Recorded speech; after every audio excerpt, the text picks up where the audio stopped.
बापरे! किती ट्रॅफिक आहे. यातूनच बाहेर पडायला आम्हाला बराच वेळ लागेल. हॅलो फ्रेंड्स, तर जवळपास 6 वाजलेले आहेत आणि आज आमचा अचानक ट्रिपचा प्लॅन झालेला आहे. आम्ही चाललेलो आहोत ये कोल्हापूरला. लिटरली ना पुण्यामध्ये 4 वाजता प्लॅन ठरवलाय. आपल्याला माझ्या रूम मध्ये बसल्यानंतर पिक्चर मी पिक्चर बघत होता आणि मग मम्मी मला बोलत होता पूर्वेकडे ये. काय पूर्वेकडे यायच्यात आताच आता मम्मी गेला. काय झालं तुला कोल्हापूरला जायचं का? मग now we're here because of me. 4 वाजता प्लॅन केला, 4:30 ला हॉटेल बुक केलं कॉल करून, 5 वाजता सगळं प्लॅनिंग झालं, 5:30 पर्यंत आम्ही बाहेर पडलो. आता 5:45 झालं. एका ठिकाणी पेट्रोल भरलं, इतकं सगळं घाईत झालं. हो, just on the way to Kolhapur. दाखव कुठे ऑन द वे. सगळ्या ऑफिसचं ट्रॅफिक लागलं. हो ना, ह्याचं होतं की 6 वाजतायत लवकर चला, पण अचानक 4 ला प्लॅन झाला. तासभर तरी हवं ना बॅग पॅक करायला. आपल्याला कात्रजचं घाट तेवढा होऊन जाऊ दे, त्यानंतर मग निवांत जाऊ. आता डायरेक्ट हॉटेलवर गेल्यावर जेवून झोपणार. तो रस्ता सुरू झालाय का माहित नाही ऍक्च्युली, का आपल्याला घाटातूनच जायला लागेल. कात्रजच्या तिथे काहीतरी काम चालू होतं ना. येताना तर काही इझी आहे, जातानाच थोडा घाट लागेल. खूप मोठा नाही आहे घाट, पण आता तू काय एवढं कोकणातले वगैरे घाट करून आलं तर हा जास्त.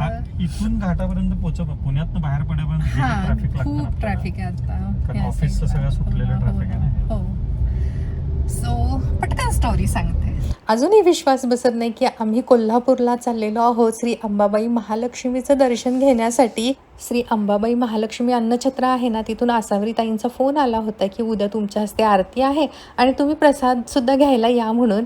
आम्ही म्हणालो की आत्ताच प्रवासावरून आलेलो आहोत आणि तुम्ही फक्त एक दिवस आधीच सांगताय, उद्या अचानक येणं शक्य नाही असं म्हणत 4 वाजले आणि मनात फक्त विचार घोळत होता की अरे बापरे, म्हणजे अंबाबाईचं दर्शन आणि कोणीतरी आपल्याला कॉल करून बोलवते दर्शनासाठी, आरतीसाठी. आणि ही खूप मोठी गोष्ट होती माझ्यासाठीच. जसं वाटलं की म्हणजे आईचंच बोलावणं असेल. अधिक मास आहे आणि आपण या महिन्यात आपल्या आईची ओटी भरतोय, तोही डोक्यात विचार सुरूच होता.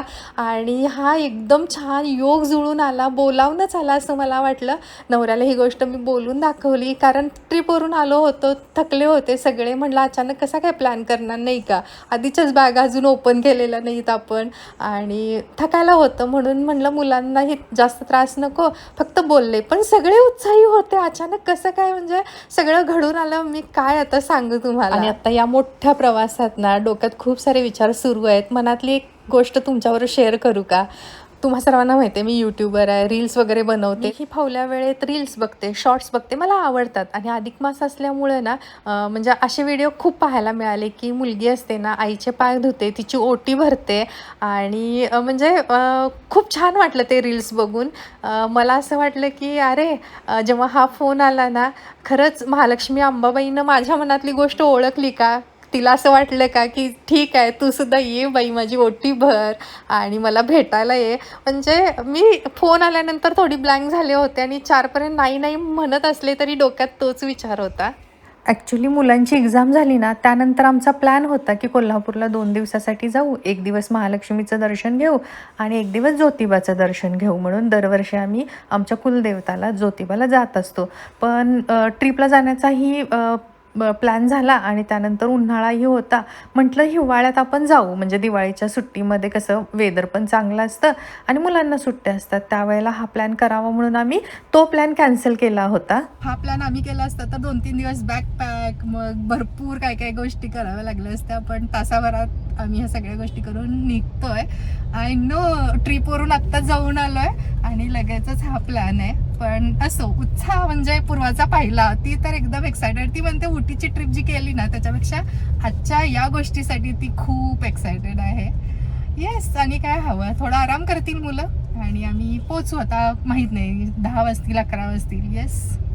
पूर्वा तर तिथलं वेगवेगळं फूड ट्राय करण्यासाठी, तिथला पॅलेस पाहण्यासाठी, रंकाळा पाहण्यासाठी खूप एक्सायटेड आहे. देवदर्शन झालं की तिला आम्ही न्यू पॅलेस बघायला घेऊन जाऊ. तिला पूर्वीच्या सगळ्या गोष्टी पाहायला आवडतात.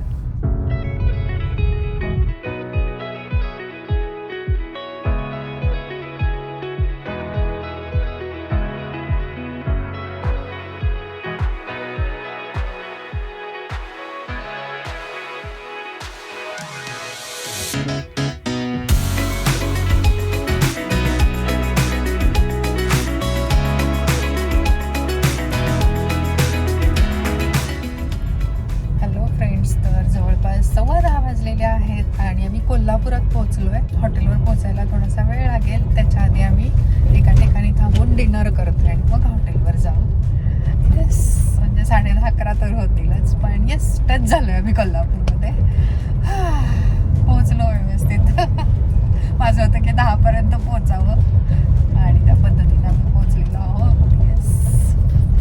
डिनरसाठी ना हॉटेलपासूनच जवळ ना चांगलं रेस्टॉरंट बघत होतो आणि आम्हाला इथे एक दिसलं आहे गुगल केल्यानंतर आणि मी एका व्हिडिओमध्ये पाहिलंसुद्धा होतं. तर माहीत नव्हतं की हॉटेलचा डिस्टन्स आणि त्याचा खूप इतका जवळ असेल.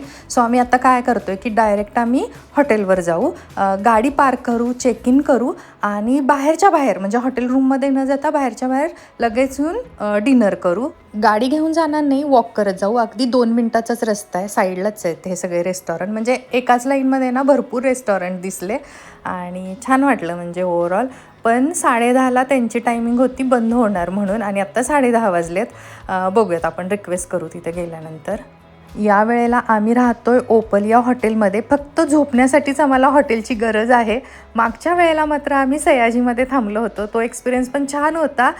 पण तसंच होतं की आपण बाहेर फिरतो आणि तिथले जे काही ॲक्टिव्हिटीज आहेत जसं की स्विमिंग पूल वगैरे ते काय आम्ही यूजच केलं नव्हतं. त्यामुळे या वेळेला मात्र आम्ही ठरवलं की नाही, आपण झोपण्यासाठीच हॉटेल हवं आहे तर ओपल हे घेऊ.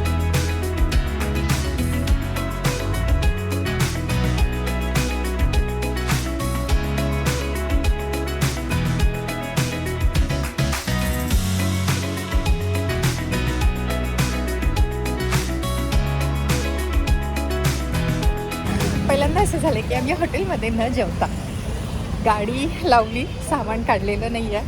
10:15 10:30 वाजलेत. 10:30ला बंद होईल रेस्टॉरंट.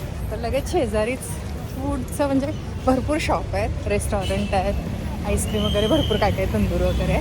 सो आम्ही शेजारी असल्यामुळे वॉक करत आलं आणि मस्त डिनर करून नाही वॉक करत जाऊ. पार्किंग नव्हतं म्हणून आम्हाला पुढं जावं लागेल. सो 10:30ला हे रेस्टॉरंट बंद होतं आहे. पण ते म्हटले 5 मिनटं थांबा. आम्ही सांगितलं पुण्याहून आलं आणि कुठेही न थांबता आम्हाला तुमच्या रेस्टॉरंटमध्ये जेवायचं होतं म्हणून मी व्हिडिओ पाहिला होता ॲक्च्युली. इथला फूड वगैरे खूप छान आहे म्हणून बघूयात आता कसं आहे. First experience. किती वाजले? 11:15 वाजले तरी आता आम्ही जेवतो. उद्या उशिरा उठायला होणार आहे पण आपलं टायमिंग आहे तिथं पूजेचं तर जावं लागेल. बघूयात आता कसं होतं.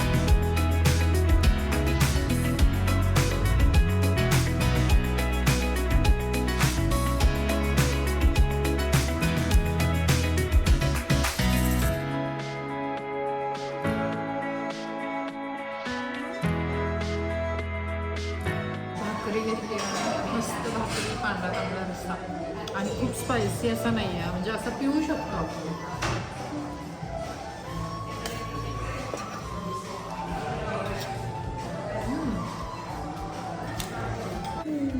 The last one. आता मी झोपून टाकणार आहे बस. पप्पा done, Purva done, I am done. Just we are waiting on. तर सगळे गेलेत. 11 वाजलेत, आम्हीच लास्ट. थँक्यू.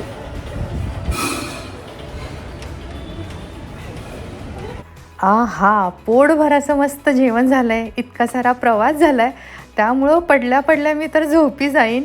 आज सकाळी लवकरही उठले होते आणि 2 वाजेपर्यंत इतकं काम केलं होतं ना, ऑलरेडी मी थकून गेले होते. इकडे यायचा असा काहीच प्लॅन नव्हता म्हणून भरपूर घरातली कामं करत बसले. माहिती असतं तर म्हणजे आज कामाचा काही असा घाट घातला नसता, काही कामं केली नसती, आराम केला असता. म्हणजे 2 दिवस फिरावं वगैरे लागतं ना प्रवासात, त्याच्या आधी थोडा आराम केलं की बरं पडतं, नाही तर खूप हेक्टिक होऊन जातं घरचं काम, प्रवास आणि ह्या सगळ्या गोष्टी. उद्या ना लवकरसुद्धा उठावं लागणार आहे. मी साडी घेऊन आलेली आहे आणि छान छान मी आणि पूर्वा आवरणार आहोत. मागच्या वेळेला ना खूप साऱ्या कमेंट्स आल्या होत्या की पूनम तू देवदर्शनासाठी आलेली आहेस आणि साडी नेसून आली असतीस तर आणखीन छान वाटलं असतं म्हणून. सो यस, उद्या मस्त छान अशी पैठणी साडी नेसणार आहे. त्यासाठी लवकर उठावंच लागेल नाही का. आजचा हा व्हिडिओ म्हणाल तर इथंच थांबवते. भेटूया उद्याच्या भागात. तोपर्यंत धन्यवाद. Bye bye. Good night.